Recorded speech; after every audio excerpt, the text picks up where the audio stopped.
Setiap hari kita hidup dalam banjir informasi dan kreasi, seperti download lagu, streaming film, berbagai e-book yang kita temukan, atau memakai foto dari Google untuk konten media sosial. Semua serba mudah, instan, dan gratis. Tapi sadarkah kita bahwa di balik kemudahan itu seringkali ada hak orang lain yang terabaikan? Di era di mana kreasi adalah komoditas, pelanggaran hak cipta telah berkembang. Dari sekedar pelanggaran biasa menjadi sebuah tindak pidana khusus yang kompleks. Mengapa disebut khusus? Dan mengapa ini sangat relevan dengan hukum kontemporer? Mari kita selami.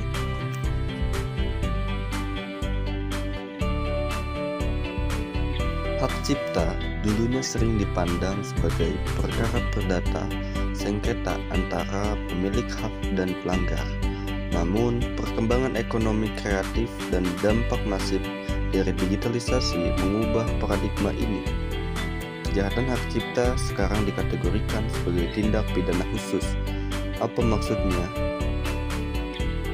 Pertama, ia diatur dalam undang-undang khusus. Dalam hal ini Undang-Undang Nomor 28 Tahun 2014 tentang hak cipta. Lalu, ia sering melibatkan modus operandi yang canggih dan lintas jurisdiksi. Kemudian dampaknya bukan hanya pada individu, tetapi pada ekosistem ekonomi kreatif nasional, inovasi, dan bahkan keamanan siber. Pelanggaran yang sistematis dan komersial seperti pembajakan software besar-besaran atau penyediaan streaming ilegal tidak lagi dianggap gangguan kecil, melainkan kejahatan ekonomi digital yang merugikan negara dan menghambat kemajuan.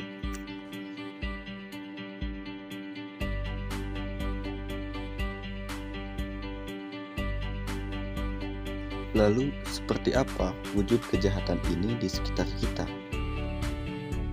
Yang pertama yaitu pembajakan konten digital. Jual beli akun streaming premium bersama, crack software berbayar, website repository buku ilegal. Ini adalah aktivitas di mana bisa menjadi ilegal karena penggunaan yang tidak sesuai dengan apa yang dimiliki cipta oleh pembuatnya. Lalu yang kedua yaitu pemanfaatan ilegal untuk konten komersial. Menggunakan lagu, font, atau foto berhak cipta tanpa izin untuk iklan, podcast, atau video YouTube yang dimonetisasi bisa menimbulkan tindakan ilegal karena sudah melanggar cipta yang dimiliki oleh orang yang membuatnya. Lalu yang ketiga, peniruan karya di platform digital. Menjual produk fandom atau merchandise tanpa lisensi di e-commerce atau desain digital aset seperti skin game yang meniru karya orang lain.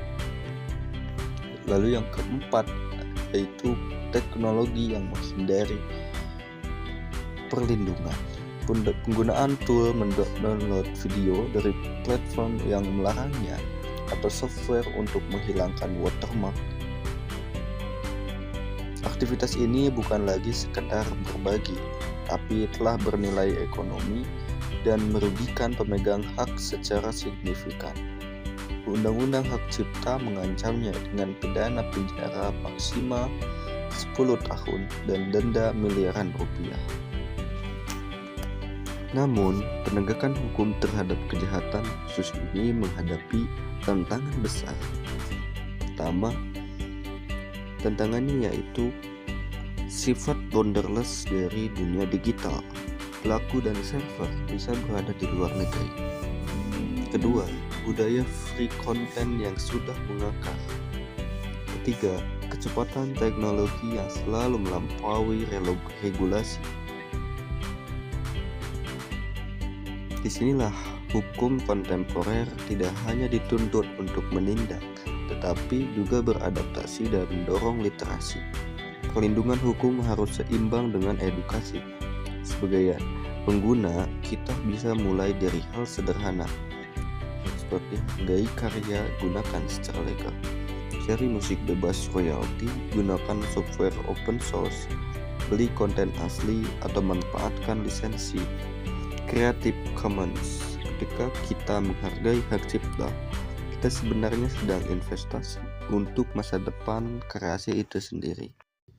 Kejahatan hak cipta sebagai tindak pidana khusus mengingatkan kita bahwa di era digital setiap klik memiliki konsekuensi hukum dan etika.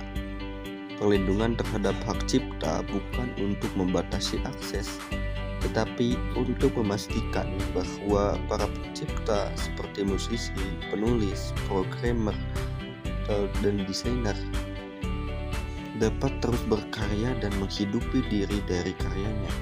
Dengan memahami dan mematuhinya, kita semua berkontribusi membangun ekosistem digital yang adil, kreatif, dan berkelanjutan.